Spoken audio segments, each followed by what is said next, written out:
you know me, it can't be just simple. It can't just be I go to the store and buy something new.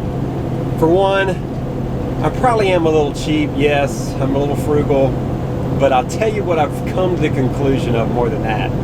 I think I love the game. Welcome to my life, yeah. On the bright side, yeah, this music here became my only lifeline. Think I'm going crazy, I'm not in my right mind, no. Welcome to my life, yeah. Welcome to my life, yeah. Hey guys, welcome back to our life.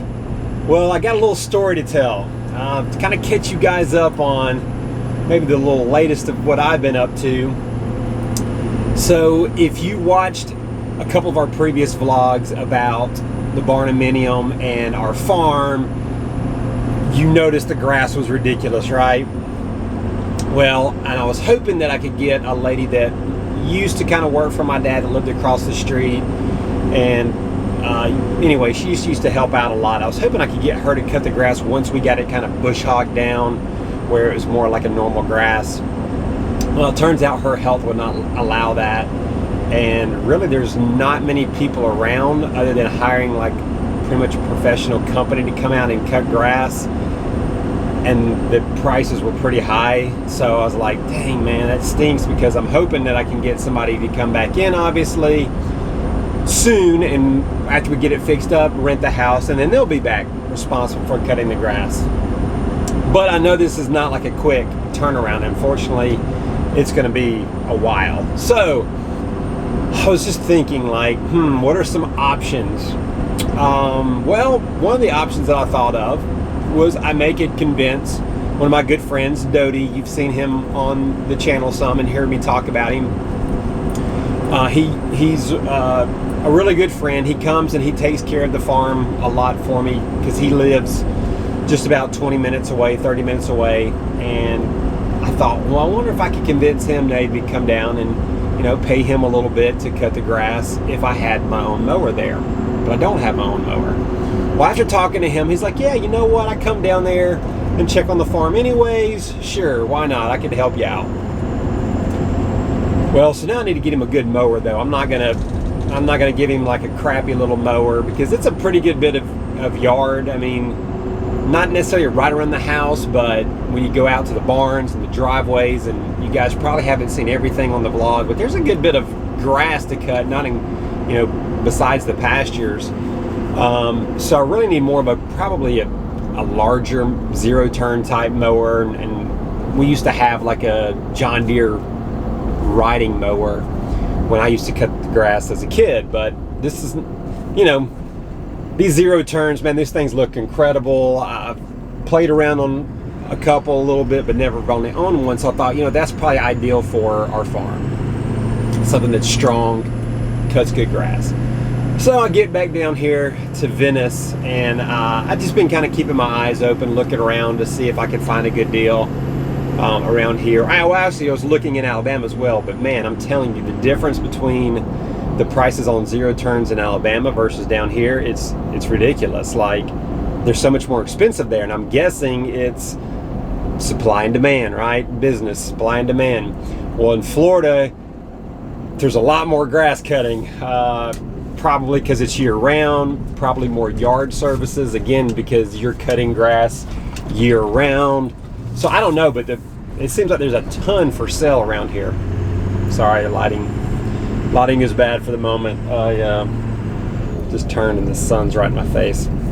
So anyways, I thought, well gosh, I guess I'm better off trying to buy something here in Florida, because I need to go back to Alabama in, you know, the next couple weeks, month anyways, to kind of finish up some of the stuff and try to get the house situated, or at least get some people working on it so that we can get it re-rented. So I thought, okay, well, I can buy it maybe and haul it up there if I find a good deal.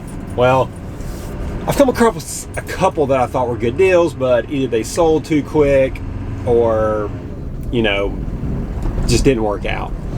Well, 2 weeks ago, I came across one that I thought was a good deal. I was negotiating with the guy on the phone.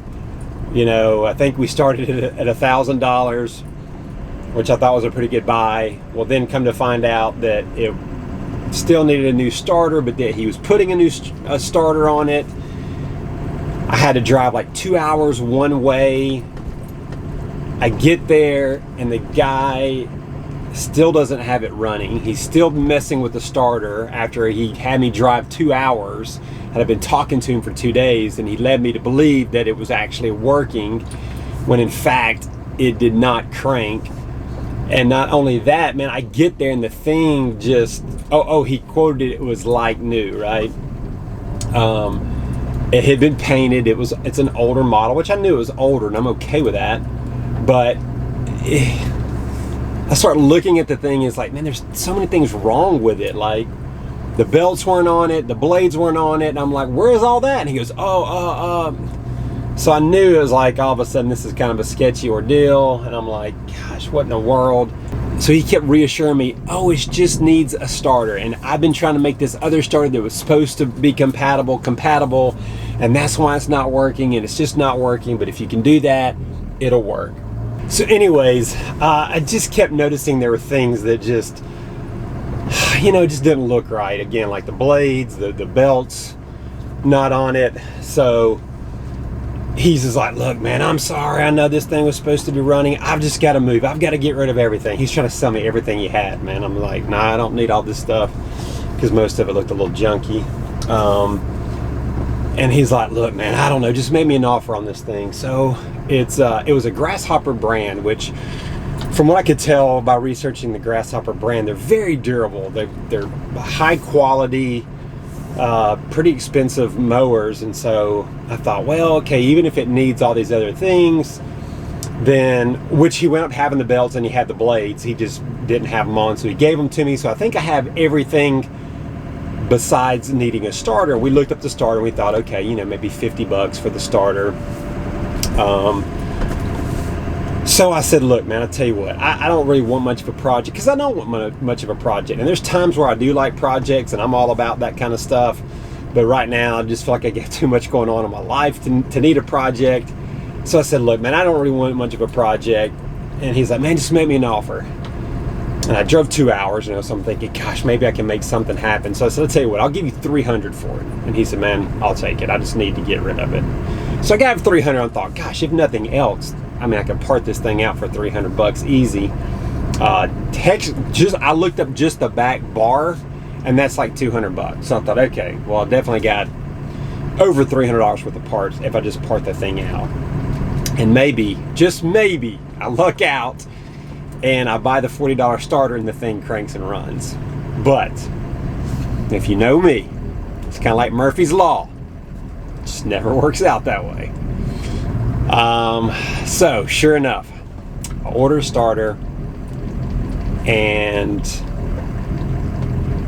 did not turn over. Oh, okay, well, he gave me a battery, but turns out the battery was bad. It wouldn't even charge. It said bad battery, so I had to go buy a new battery.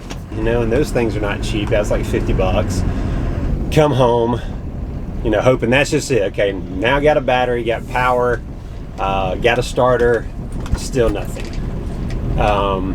But when I wired it and bypassed the solenoid, the starter did spin over and spun the motor. Now I didn't crank it, but it spun it, so I thought, okay, because by this time I've already looked over the motor pretty well and it's pretty rusted. So I thought, man, it's been sitting up for a long time. This guy made it sound like, not made it, he did say, oh yeah, the guy had it before me, he had it cranked and he just had to have the starter for something else. Bull crap. All right, this thing hadn't been cranked in years. So I had a feeling that, but if the motor would turn over, like, yes, I'm probably gonna have to mess with the fuel lines, maybe fuel filter, and clean out the carburetor. I've worked on four-wheelers and stuff growing up, so I figured that's probably a given. But I got to get it working right, because I had to bypass the solenoid. So I thought, crap, the solenoid's bad, I guess. So I go buy a solenoid, put a solenoid on it, and man, the thing was rusted. It was a pain in the butt. It took me forever to get the old solenoid off. trying to cut bolts off because they were so rusted. And anyways, new solenoid, still not turning it over.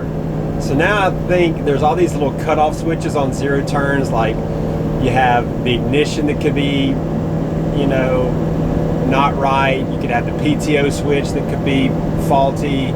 You could have the little levers, the handle levers that are not, you know, connected, or not connected, I shouldn't say that, but are not in the right position to allow the electricity to flow for the starter. The brake, the parking brake. I mean, there's just all these little things that have to be in place for the motor to actually get power and crank, because these are those safety shutoffs.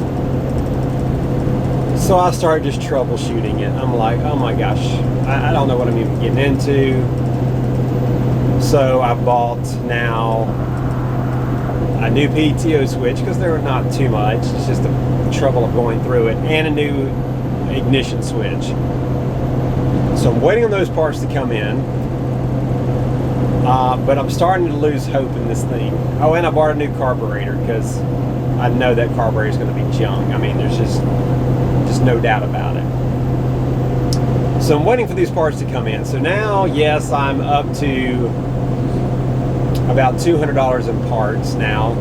But gosh, I've put all the most important parts on it. So even if I, you know, sell it at this point, I'm about $500 in. Surely I can still make some money on it. Which I know I can if I can get it running at this point, but I'm not sure if I can get it running. So here we go. I've decided to just sell this one, be done, because the more I start thinking about it, it is a smaller, it's more of a residential, small yard type zero turn. And I really think I probably need something a little bigger, a little more powerful for the farm. So my search started once again for a little bit bigger, but still a good deal on a zero turn. And again, long story short, I found one that I think's good, but of course, again, if you know me, it can't be just simple. It can't just be, I go to the store and buy something new. For one, I probably am a little cheap, yes, I'm a little frugal, but I'll tell you what I've come to the conclusion of more than that. I think I love the game. I love the game. And this dawned on me when I was listening to Gary Vee. If you know who Gary Vee is, Gary Vaynerchuk. Very successful businessman, like multi-millionaire, yet he still loves to go out on Saturdays and hit garage sales. And just finding little Matchbox cars or little toys, and you know, he'll haggle them down to like $2 and $3 instead of paying them like $4. I mean, literally, like it's a matter of a couple of dollars, but he does it. And then he puts them on eBay and flips them for like $40, $50, $100 or something crazy. And I'm like, why do you do this? Why do you spend your Saturdays? Because he's super busy, super successful, yet he just loves doing it. That's what his passion is. So I started thinking, maybe not that this is my passion, but I definitely get a high, I guess, or a kick out of negotiating, trying to get the good deal, you know, just the excitement of what am I getting myself into? Will it be good? Will it be bad? I don't know. I guess that's just part of who I am. I probably got that from my dad a little bit. Just kind of growing up with him, and him always negotiating on things, tractors and trucks and cars and, you know, anything and everything. So I think I got a little bit of that out of him. So here's where I am now. I found a deal. It's apparently, and I say apparently because I haven't seen it in person, a brand new Cub Cadet ZT1 zero turn, which those things are sweet if you've seen them. It's a 50-inch. I've seen them in person. They're bigger, definitely bigger than what I have, more of a commercial size. Not full-blown commercial, but it's definitely for bigger projects. Bigger motor, would do the job obviously. But the guy was advertising it for like $2,000, which is, you know, maybe $1,200, $1,100 cheaper than brand new. And I'm like, wait, if it's brand new, why is he selling it that cheap? Well, of course, there's a catch, right? It's missing the front wheel and it's missing the key, like the ignition key. but yet it's brand new. Like it's got like even the stickers and stuff on it. Like, what kind of story's behind this? I'm not real sure. So anyways, I'm kind of talking with this guy, and it's still on a pallet, so I haven't really got the full story yet, but I'm thinking it fell off a pallet as it was being shipped and it broke the front wheel off, and I don't know about the whole ignition key, but it's gone. So yesterday I spent some time doing some research, and good thing is these keys are pretty much universal, at least for maybe for the certain models. It's not like every model has a different key. So I bought a replacement key. I think it will come tomorrow. The wheel's a little more expensive. The wheels are almost like $100 for these, like for the front wheel of it. But I wound up buying a wheel. It's being shipped. But I'm on my way now. I'm driving like 3 hours to get to one way. So I'm making like a 6-hour round trip just to see this thing. But I've negotiated the guy down because of this. Oh, and now because he's been moving it around on a pallet, I think it's in a warehouse, he broke the carburetor. So I had to buy a carburetor. But again, it should be brand new, other than the fact that I've got to put a new carburetor on it, a new key, and a new wheel. So I've got him down to like $1,600, which, I mean, it's hard to find a good used mower for $1,600. So hopefully I'm getting a new one with a few minor repairs on it. Minor repairs, we'll see how that goes. Maybe getting it and maybe something totally different. But I'm going to check it out. So I'm bringing you guys along on this one, and when we get back home, I'll show you the other one that I've been kind of working on, and I'll kind of catch you up to speed. But just another adventure in the Murph Squad family, man. This is, again, if you haven't learned it about me, now you're learning more about me. I don't know, man. It's just, I guess it's in my blood. Just always trying to negotiate, find a deal, and got a little project going. Little project. So here we go. Heading to Miami. We'll see you guys in just a little bit.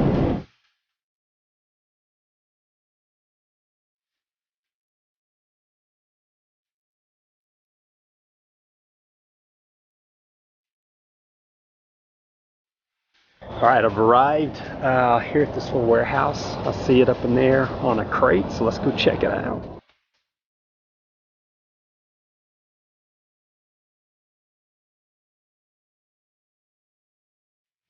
I guess that's where it broke off.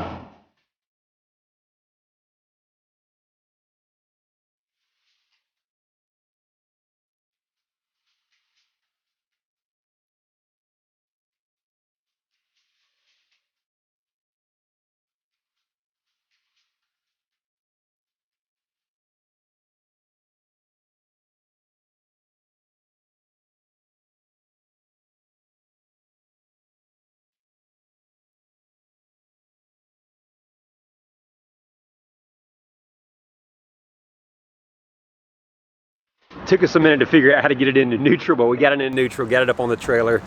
So looks pretty good, man. I think it's going to be a good mower. Just, of course, don't really know till I get the key, new carburetor, see if it'll crank up, and of course, got to get the wheel on it too to see if it'll drive good. But I don't know. I think it's a success so far. Heading back home now, get this thing unloaded, and wait for the parts. All right, got it home, got it unloaded. Mike is helping wash it. And after looking over it now that I got it home and got a lot of the dust off, there are some scratches. There's a pretty big scratch there. Pretty scuffed up on that side. And then just a little tear on the back of the seat. I don't know if it's showing good on the camera. But overall, I mean, it looks really good. There's maybe, you know, this wheel that was banged up, a little bit of scuffed up around there, and I can't tell if it's dented right there or not. Definitely, you know, some scratches and some scuffs, but I get some touch-up paint, fix some of that. Again, gotta wait till I get a carburetor and the key and see if it cranks and runs. But at least we got it washed up, and we'll get in the garage and see how it goes. Oh, I was going to show you the other one. So here's the first one I got. It is taken apart at the moment. Grasshopper. Again, I'm working on the motor.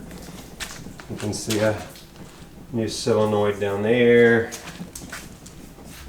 New fuel filter, starter there. Got a new carburetor coming. Took out the PTO switch and the ignition switch, which I gotta finish taking that off. Gonna be replacing that. There's the seat. But that's that one. So you can see it's a good bit smaller than the other one, but I don't know. Hopefully I can get that one running. But once again, I gotta wait for parts to get here. So in a few days I'll have parts for the Cub Cadet and for the Grasshopper. And hopefully I can get them running, but I'll keep you posted. Hey guys, thanks for tuning in today. A little bit of a journey of our life and my next little project, little challenge that I have. So anyways, thanks guys. Be sure to like the video, leave us some comments, subscribe to the channel, turn those notifications on if you have not already, and we will catch you guys in the next video. Bye-bye. Welcome to my life, welcome to my life, yeah. Welcome to my life, yeah.